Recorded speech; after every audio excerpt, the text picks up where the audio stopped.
Nicole for lawnfawn, and this is part of the lawnfawn Fawny holiday week, and I have got a card that showcases stamped images on craft cardstock colored with Prismacolor colored pencils. I just love the effect of this, and so I actually stamped all of my images on craft cardstock and colored them in and then die cut them to assemble my card. So I have got some craft cardstock here. I am going to use my Misty to help line up my images, or be able to stamp them up rather, or stamp them multiple times, one on top of another, to get some really nice crisp stamped images. I am using tree and decoration images from the Trim the Tree stamp set, and then some deer and a squirrel and a bird, and additional accessory images from the Cheery Christmas stamp set. I love mixing and matching my Lawn Fawn stamp sets to create truly unique cards. I just think it's so much fun. So there is one inked up image, and you can see it's a little light, so I like to stamp it at least twice. If any area is missed, like the little dots on the deer, I always like to stamp it maybe one last time. So here are some of the images I'm going to start coloring. I am going to speed through the coloring pretty quickly. However, I did leave in all of the coloring. So in case you kind of want to see how this exactly works on craft cardstock with colored pencils, this is the whole process. I went ahead and put down a base layer of white colored pencil on my tree, and then I'm kind of pulling in some darker color. I'm coloring it this way in particular on the tree because I want a little bit of that texture. I really want my tree to kind of look like a tree.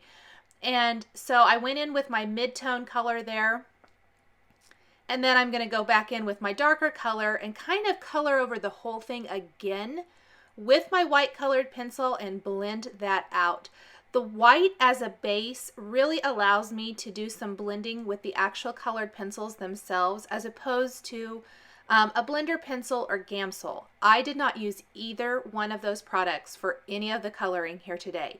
So maybe you have some colored pencils at home and you don't have any of the blending solution, you don't have a blender pencil. I wanted to show that you can create a really beautiful card and some nice coloring without the aid of those particular products. I'm going to do the same thing for each layer of this tree. I just love the effect of it when you kind of pull down some of that dark color and the mid-tone color. It just gives some really nice texture. You could totally blend this out with a blender pencil or Gamsol if you wanted to, if you like that look a little bit more. For the tree though, I really wanted to keep in the tree texture. I even went back and added additional coloring later. A very useful tool with colored pencils is a good pencil sharpener. And you don't want to use an electric pencil sharpener. At least that's what I have always been told. And I have not had good luck with that. I did try with some previous Prismacolor colored pencils, and I really ruined some of them. Part of what makes it so great with a manual pencil sharpener is that you can control the pressure that you use so that you don't break the tips off. I use the Prismacolor colored pencil sharpener and it works great. Finish up my tree, and then I'm going to add a little brown for the tree trunk. I love that with the Trim the Tree stamp set, there are a couple options for the base of the Christmas tree. I really liked the little pot there with the scalloped edge, so that's the one I'm going to be using. But there is another option. Plus, there's tons of decorations for the tree. I mean, tons. You could really outfit the tree with all kinds of cool decorations and trimmings. I chose to mostly keep it to the light bulbs, and that's because I'm using the little strand of light bulbs from Cheery Christmas for the antlers on the one deer with the antlers. And I thought it would be kind of fun to make it kind of look like the animals are decorating the tree, putting the lights on the tree. And then I did pull in just a couple of additional images as well. My deer is colored in, instead of white as my base, I used French gray. the 10% French gray rather. There's several different French grays in the Prismacolor colored pencil collection, and a couple shades of brown, and then built that color up. Both deer are colored exactly the same. I did pull in a little brown into that French gray area, the almost white, I call it off-white, to darken it and add a little bit of texture. Color both these little guys in, but again, you can see how awesome they look on the craft cardstock. I think this was a really fun, I kind of call it experiment. I love to color on craft cardstock, but I generally don't die cut the images afterwards. And I really didn't want to fussy cut all of these teeny tiny little pieces. My fussy cutting skills are not that great, so I wanted to die cut them with the coordinating dies. And so for me, this was an experiment that I definitely will do again because I really loved the results. I colored the Santa hat with shades of white and reds, the same thing for the little pot that the tree is going to sit in. All of the colors I'm using are shown across the bottom of the screen. This is to help with, if you are wondering exactly which color of Prismacolor colored pencils I'm using, this is what I'm using. I do have the great big set of pencils. You definitely don't have to have that if you don't want to. I do this for my job, so it's really helpful to me, but you definitely do not have to have that many colored pencils. You can start with a much smaller set and maybe build on it if you really love using colored pencils. I chose to make the bird blue, kind of leave his belly a little bit of white there. Again, his base color was white, kind of helps soften up the blue shades a little bit. Plus it adds a nice pop of color. I'm using a little bit more orangey colors or tones for the squirrel, so he differentiates from the deer just a little bit. But the little bluebird is going to add some interest. With so many earth tones going on, and of course the great big green tree, I'm trying to add in some little pops of color where I can. So the base of the tree, the Santa hat, the bird. And then we're going to add some really fun colors with the light bulbs, or the strand of lights, a candy cane, gift packages, all these little accessories that really bring the whole scene together. For the light bulbs, they're pretty small. I did go ahead and put down a base color of white because it's allowing me to put that little highlight area onto each light bulb really easily. Not a ton of shading or anything has to go on. These are all pretty small images. The candy cane is white and red, and then of course all of these different colors. Some of the colors you've seen before I've used for different elements that I already colored, but I'm also pulling in some yellow. I will pull in some purples and some pinks to add some really nice bright color to the packages and the light bulbs that are going to go along the bottom edge of my card. I think that green light bulb really kind of gets lost. I did leave it for the strand of lights that I'll put in the reindeer's antlers, but the green light bulb that I colored there, I ended up not using on the finished card because with the tree being green, I didn't think that it really showed up very well, and I really wanted those pops of colorful light bulbs on my Christmas tree.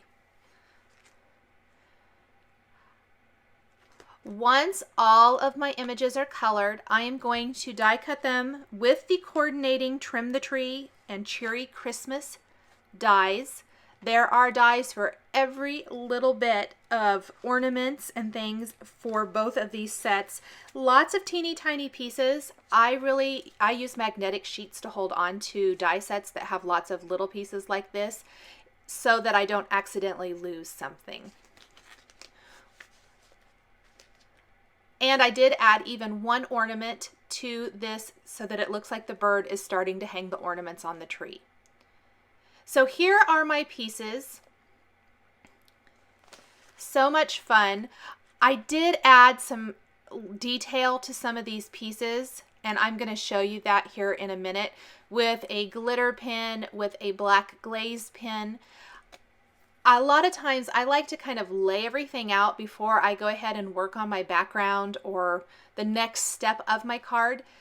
That way I can make sure that everything is working out like how I imagined it in my mind. So sometimes this is the time where you change up things or add things. In this case, this was really where I decided how many accessories I actually needed to finish out the design and to complete this. A black glaze pen is my favorite tool for finishing off little critters. There's nothing better to really make the noses and eyes pop, and it just gives such a nice finishing touch. I even used a white pen to add some little dots to the cheeks on the bird and the squirrel. And then the Stardust glitter pen, I am flicking it up along the bottom edge of each layer of the tree to add a little bit of glimmer and glitter to my Christmas tree. It's a little hard to see here, maybe in the video, you can maybe see it a little bit here, but it's going to add just another layer of interest to the whole design. I'll hold it up here in a minute at an angle and maybe you can see that glitter and glimmer even better. But I really love it. It even kind of maybe looks like frost on the tree or icicle kind of look. I just love it. I'll kind of hold it up here at an angle. Maybe you can see that glitter. There we go. That's a little bit better. Now I have a craft background. This is an A2 sized 5.5 by 4.25 inch panel. I am inking up the snowy border from the Snowy Backdrops stamp set with the Yeti white pigment ink and stamping this a couple times along this top edge of my panel to create a falling snow background. I love the look of the white ink on craft. I have a couple of borders die cut from the Stitched Hillside Borders die collection from white cardstock. And then I'm going to lay out my images and start building up my scene. So I'm going to attach the images with whatever glue fits. For the bigger images, I'm using the Glue Glider Pro. For the smaller images, I am using glue dots. I love the ThermaWeb Zots Bling glue dots. They're a smaller size. I use them for attaching things like sequins or droplets and things like that, but they also work for great small sized dies. Things that I don't necessarily like to use liquid adhesive on because it can be a little bit messy. Build up my images. Before I get too much further, I am going to take Greetings from the Cherry Christmas stamp set. And I'm going to stamp that in the sky there using a combination of a couple of colors of Lawn Fawn inks. For the first part of the greeting, May Your Holiday Be, that is going to be stamped with the Lawn Fawn Black Licorice ink. I picked up all of my images with my ink block and I'm stamping it off to the edge or on some scrap paper, that grid paper in the background, just to make sure that it looks okay. And I did have to adjust the word be because I didn't think it was maybe lined up as well as it could be. And then I stamped it again and that looks good. So I stamped it on my actual project. I will take the word bright and ink that up with the lobster ink and stamp that right below to finish off the greeting. I love two-toned greetings like this. I will finish adhering the rest of my little accessory pieces, the gift packages, again, using the ThermaWeb Zots Bling glue dots. I'll hang that string of lights in the antlers on my reindeer. He's going to hold a candy cane. And then I'm going to start decorating my tree. The bird's holding that ornament there as he's getting ready to start hanging some decorations on the Christmas tree. And the light bulbs I'm going to place all over the tree. And they provide lovely pops of color that are really going to add interest and a fun element to this cute little scene. Even got a little acorn that I pulled in at the last moment that's gift wrapped. I thought that was really fun and cute, especially for a woodland or forest type of Christmas scene card. I'm going to take the Wink of Stella clear glitter brush pen then and color in my light bulbs. This is going to give them a little bit of sparkle. Just go over the entire thing, all of the light bulbs, the strand in the deer's antlers and the ones on the trees. I'll attach my panel to a white side fold card base, and that is going to finish up this forest themed Christmas card colored on craft cardstock with Prismacolor colored pencils. Please be sure to visit the Lawn Fawn blog for more information. Thanks for watching, and we'll catch you next time.